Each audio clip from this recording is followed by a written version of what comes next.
Hello, as I said before, our topic for today will be inventions, development, and tycoons. So,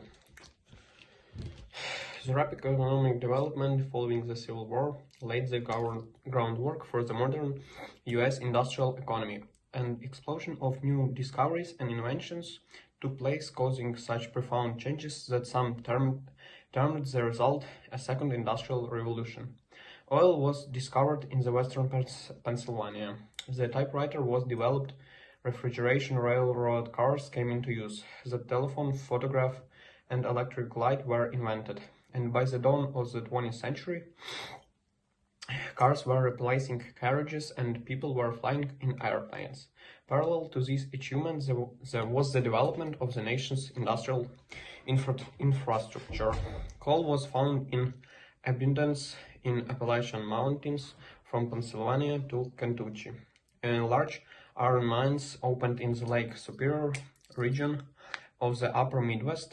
Mills thrived in place where these two important raw minerals could be brought together to produce steel.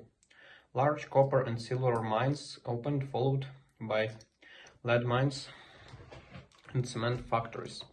As industry grew larger, it developed mass production methods. Frederick Tyler pioneered the field of scientific management in the late 19th century, carefully plotting the functions of various workers and then devising them new, more efficient ways for them to do their jobs. Henry Ford, who in 1930 adopted the moving assembly line, with each worker doing the one simple task in the production of automobiles.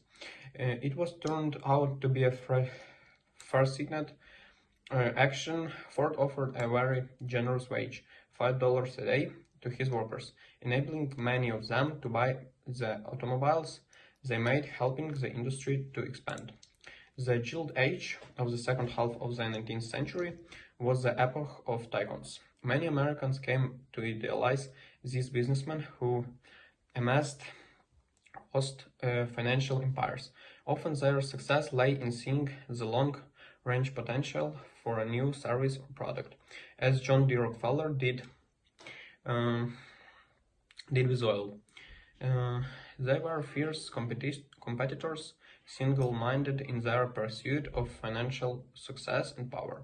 Other giants, in addition to Rockefeller and Ford, included Jay Gould, who made his money in railroads, G. Pierpont, Ford, Morgan banking, and Andrew Carnegie steel. Some tycoons were honest according to business standards of their day. Others, however, used force, bribery, and guile to achieve the wealth of power. For better or worse, business interests acquired significant influence over government.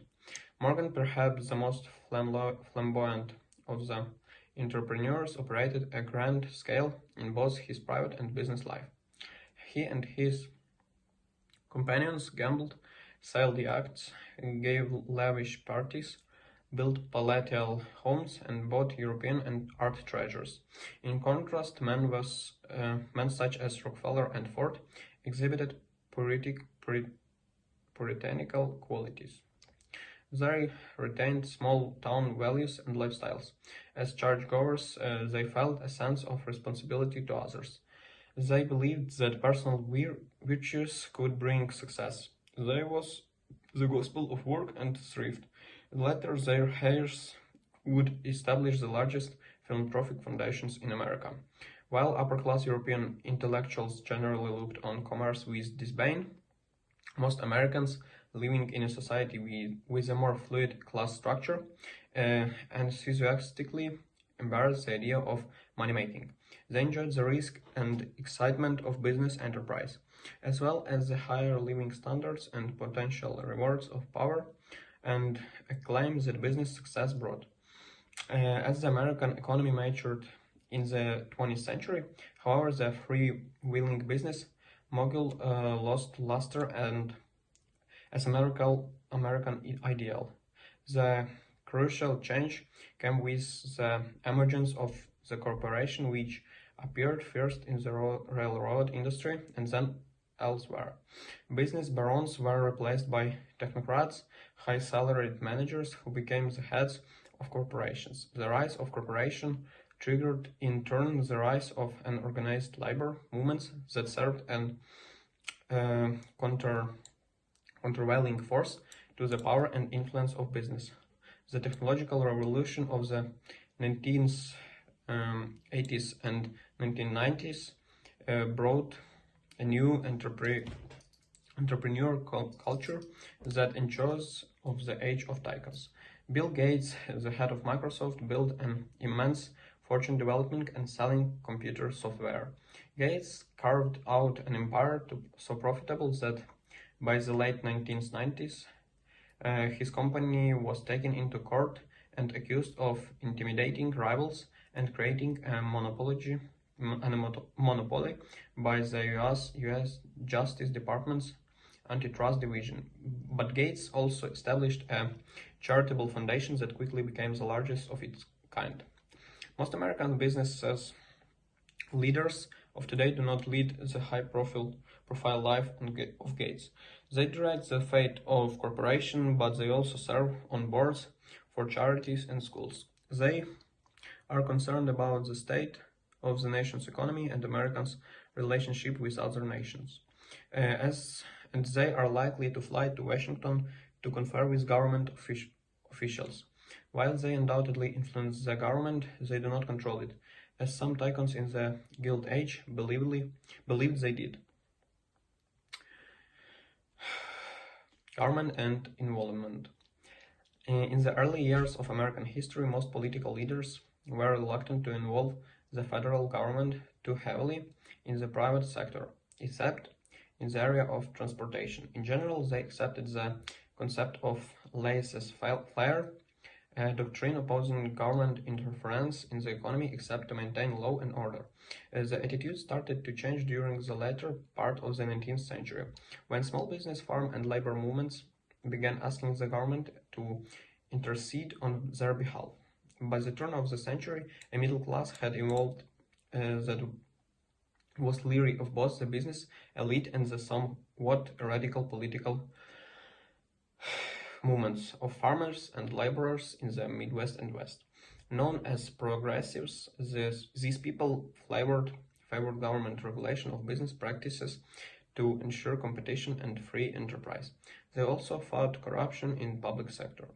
Congress enacted a law regulating railroads in 1887 and one preventing large firms from controlling a single industry in 1890. These laws were not rigorously enforced, however, until the years between 19th and 1920s, when Republican President Theodore Roosevelt, Democratic President Woodrow Wilson, and others sympathetic to the views of the progressives came to power. Many of today's U.S. regulatory agencies were created during these years, including the Interstate Commerce Commission, the Food and Drug Administration, and the Federal Trade Commission. Government involved in the economy increased more significantly during the New Deal of the 1930s. The 1929 stock market crash had initiated the most serious economic dislocation in the nation's history. The Great Depression, President Franklin Roosevelt launched the New Deal to alleviate this emergency. Many of most important laws and institutions that define America's modern economy can be traced to the New Deal era. So, I think that's all for today. See you in the next video.